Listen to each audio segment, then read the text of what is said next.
Hello guys, my name is Mymuna Bah and my business's name is Chocco Collection and I am the founder.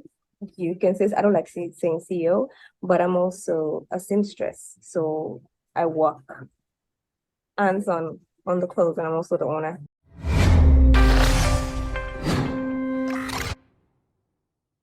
Hey, it's Kellen, and you guys are in for a treat, especially if you like to stay fly in your African wear. I'm bringing you a designer all the way from Sierra Leone. You guys see the flag behind me? I think it's, wait, that flag right there. Miss Mona's going to give us the game on how she created, even though she doesn't like to call herself the founder. Maybe it was a team effort, maybe it was a family effort, but or she's just very humble or trying to stay humble. It's not a bad thing. She's going to give us the game on how she started this lovely fashion wear that I've ordered from, and I can't wait to get my clothing. Welcome to the show. How are you doing? Thank you. I'm doing okay. How are you? Blessed by the best over here and never stressed. Let the people know, especially Sierra Leone, so many people, they talk about I need a job, but you decided to make a job. How long have you been doing fashion and why? I started back in 2020. That's officially when I launched the business. And but then that launch was with just 5 pieces. So I only told people that like this year that that original launch that you saw on Facebook, I was like, oh, I started their clothing, but I was just 5 pieces because that's what I could afford at the time. So we all know what happened in 2020, the the biggest shutdown in the world. In my case, I'm a university student. Then I was in second year in university and we had a shutdown, not because of COVID, for political reasons. We were not going to school, so I needed to make money. I needed to do something else with my time, and I started learning tailoring, and it just flew from there. I don't even know. I think it was more the drive to eat, basically, because without school, when I had school, I would get lunch. I don't know if you've been to Sierra Leone, but Sierra Leoneans know what I mean.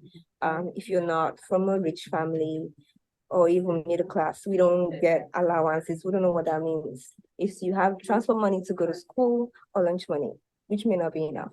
And since I wasn't going to school at the time because of the break at university, I wasn't earning anything. I wasn't doing anything. So I started learning how to make clothes. And the first things that we made, I didn't even make it personally. It was my boss. I collaborated with him, showed him the design that I wanted. He made it. I marketed it, and it started from there. We just went. Wonderful. So, did you have any savings or any investors? Because a lot of folks, when you come to Sierra Leone or anywhere in Africa, people say, all I need is capital.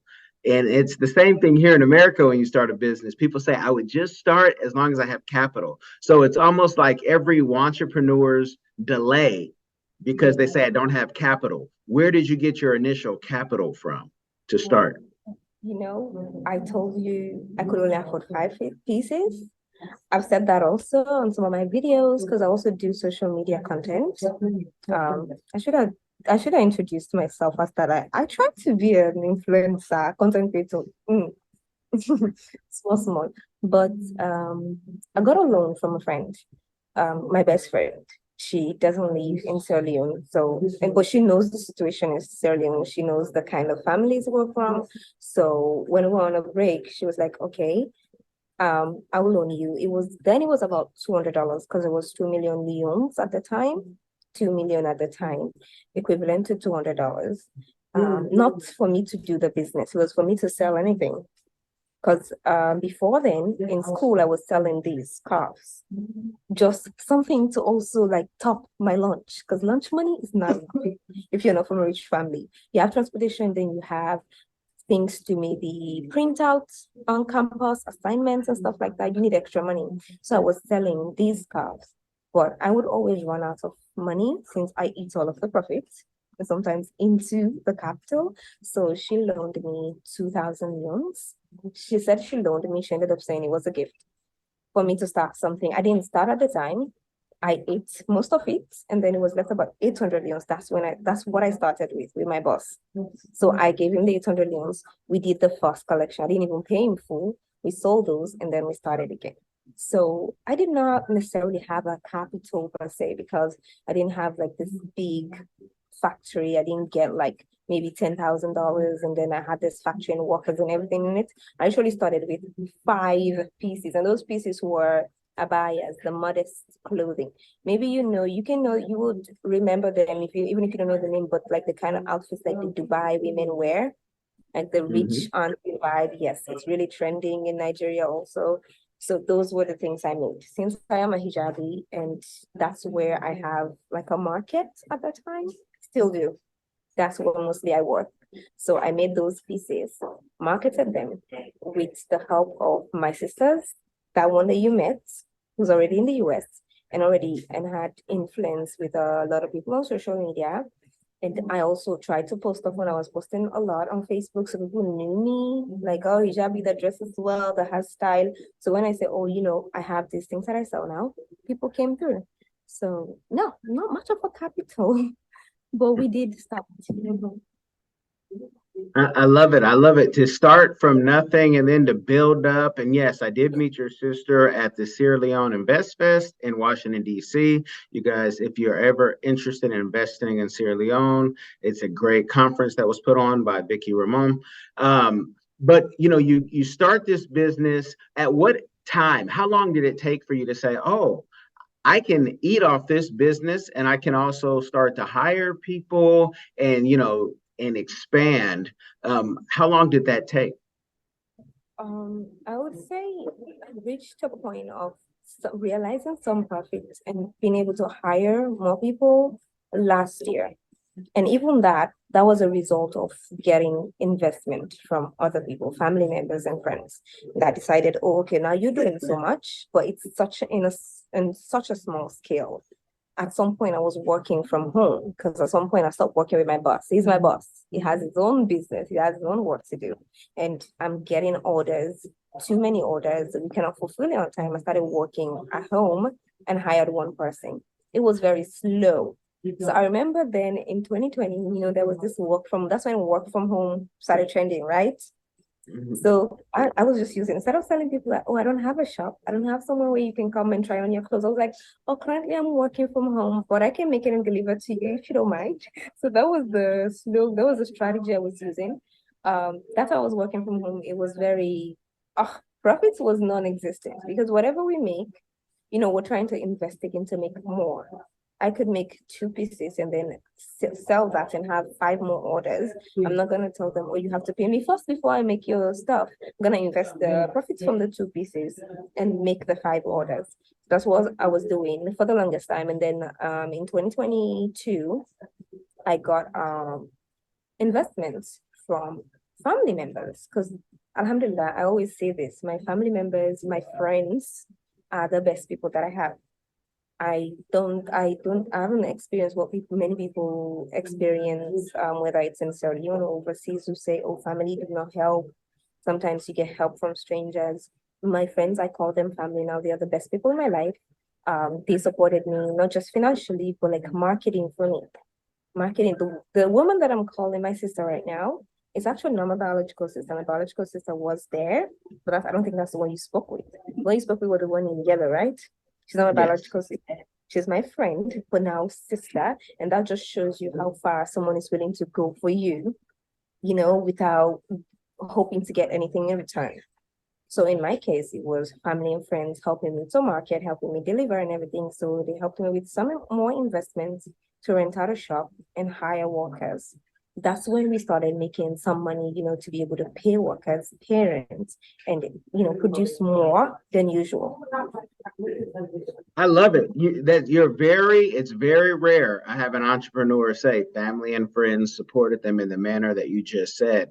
So thank God for them. Can you talk about then when family does support you and you are starting to, grow and hire more, what is a community give back that you've been able to do or one that you would like to do in the future? Because for you, the best is yet to come. You're going to grow so much more. Inshallah, that's the goal. Right, what I'm doing, what I started doing, not now, which is something other tailoring shops do, is hiring trainees like your apprentices. So I work mostly with girls, young girls, mostly hijabis, and I think it comes with the territory because I'm a hijabi and I'm young, I'm in university. So they get influenced, especially when I do a lot of social media, mostly on TikTok. I started doing like vlogs of me maybe going to school in the morning, then going to work, and then going to town to get fabric, and then coming back, maybe doing a meeting or doing a live or something. And they get inspired by me. So they contact me if I want to train them. So I have like about 10 girls. Most of them are in universities, the others Saturday WASC. So they are young girls, which before now we wouldn't see that. Before now, for someone to do tailoring, it was someone who is not educated, someone who has nothing else to do, not someone who is in university, trying to get the office job like we're used to knowing. So I'm doing that now, and I hope to be able to expand that into like a training facility, not just at my small shop. My shop is pretty small, where those 10 girls, they do it by shift. Some of them have classes in the morning, some of them come only on Saturdays. So we can have like 3 of them at a time for space. So that's something I wish to continue because up till now, I post on my videos. I'm like, I don't have space. I'm not hiring people now when I post videos on TikTok. But people still message me and say, are you training people? I would love to join. So that's something I would really love to expand in if there's an opportunity for more funding or for me to be able to add, even if I'm not the one doing it, but head a program or contribute as a part of a program that does that for girls. Because what I can say, Alhamdulillah, I remember when I said in 2020, there wasn't even lunch money. And now I'm at a point where I can afford to give one of some of those girls lunch money. It's a game changer. So if I'm able to do that for them, like especially considering the kind of families that we're from, some of those girls are actually my cousins, by the way. So if I have 2, 3 cousins that can provide for themselves and provide lunch for their siblings, it's mashallah. Lovely, lovely. And let me just say, teachable moment for those who are listening and why I was even so excited to order because one, you answered your WhatsApp, which many entrepreneurs, especially international, but we're going to focus on Sierra Leone. I've had people who they say they want investment, but they don't answer their WhatsApp unless it's their birthday or they really need something, and then it's a total no because that means it's a one-sided relationship. Two, you also, your follow-up game and even doing an interview like this where people want you to spend money with them, but they don't want to come on camera. They don't want to talk. They don't want to be personable.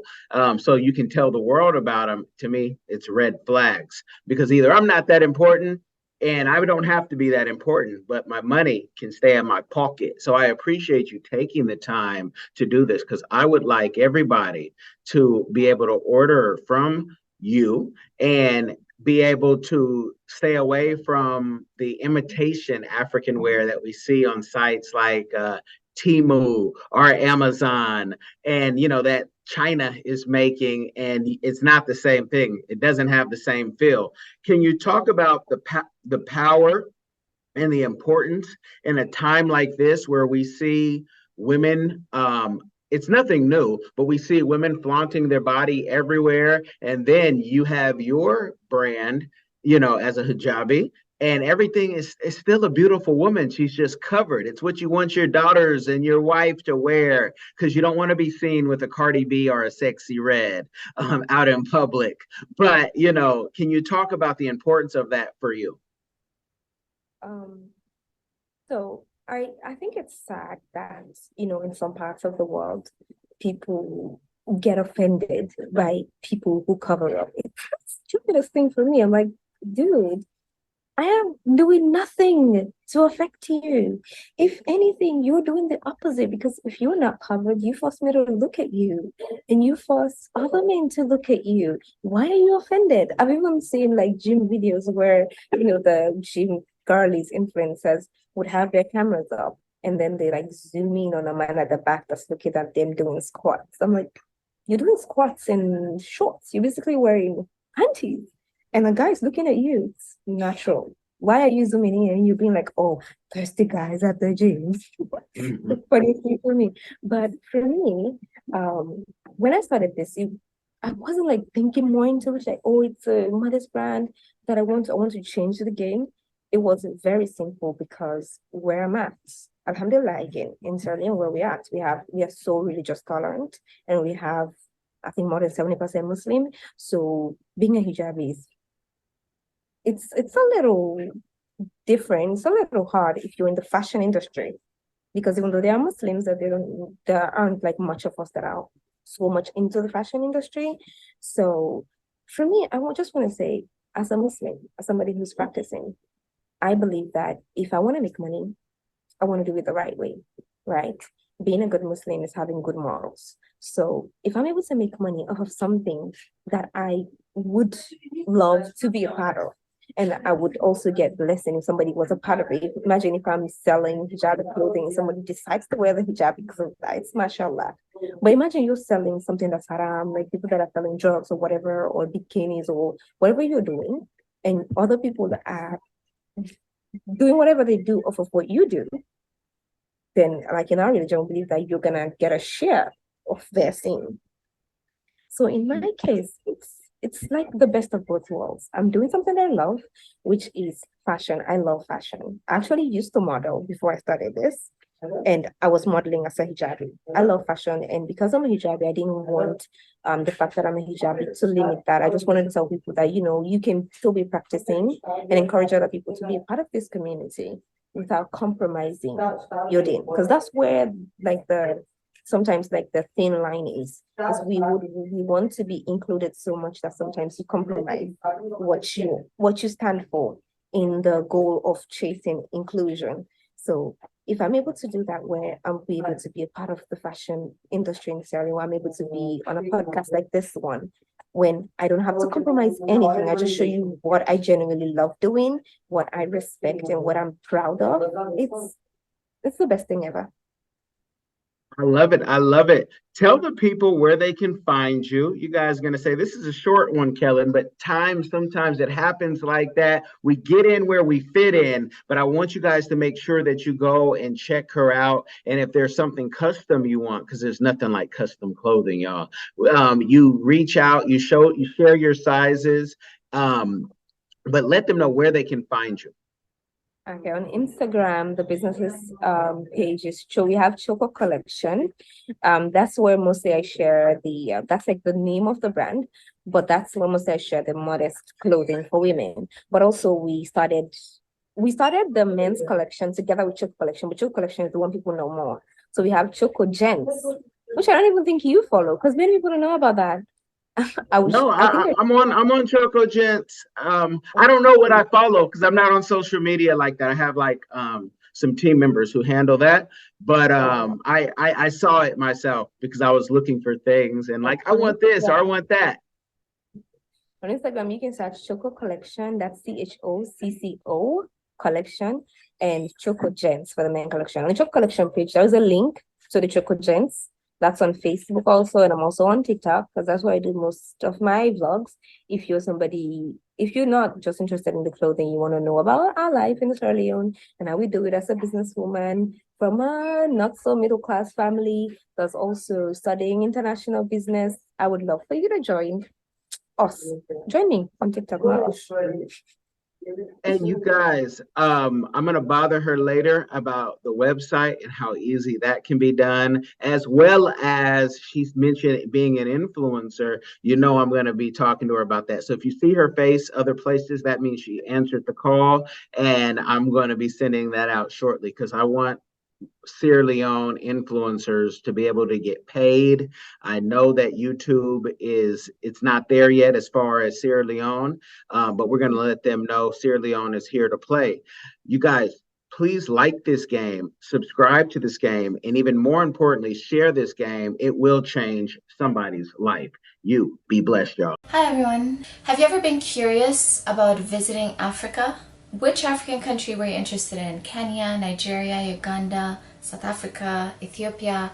Which country are you interested in? My good friend Kellen Cash Coleman came up with a course called My First Trip to Africa that'll guide you through this process. It's only $20, and in this course you'll learn about passports, visas, vaccinations that you need before you go there, as well as a budget, how much the trip is going to cost. He also talks about what you should pack, what you should take with you, how you should travel on a budget. Did you know that $100 is worth 1,000 South African rand and over 10,000 Kenyan shillings?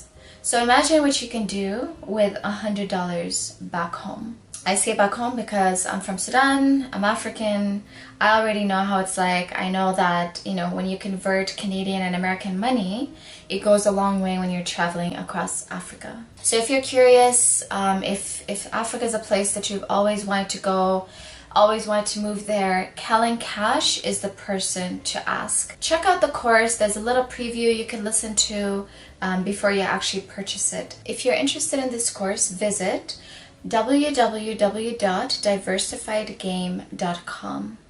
Don't miss out. Are you tired of the rat race in America? Are you ready to visit the motherland to relax and rejuvenate? Are you ready to explore all that Africa has to offer? Then check out the brand new Diversified Game Academy course, Prepare for My First Trip to Africa. Are you worried about being able to afford the trip? We got you. We will show you how to travel either on a budget or as a baller. Learn how to stress the value of the USD. Did you know that 100 United States dollars is worth over 1,000 South African rand, or 10,000 Kenyan shillings, or 54,250 West African CFA? Are you worried about taking your kids? Get the game from Kellen Cash, a bona fide world traveler, having traveled to almost 20 countries, several of those in Africa. Get the game on taking your kids on their first trips. Learn how to find the best tickets, get the visas, and plan your own adventures in Africa. Don't let Eddie Murphy have all the fun. Plan your own coming to Africa trip starring you, produced by you, and featuring you. If you are ready for a life-changing experience, sign up for our course today, Diversified Game Academy. Get prepared and purchase at diversifiedgame.com.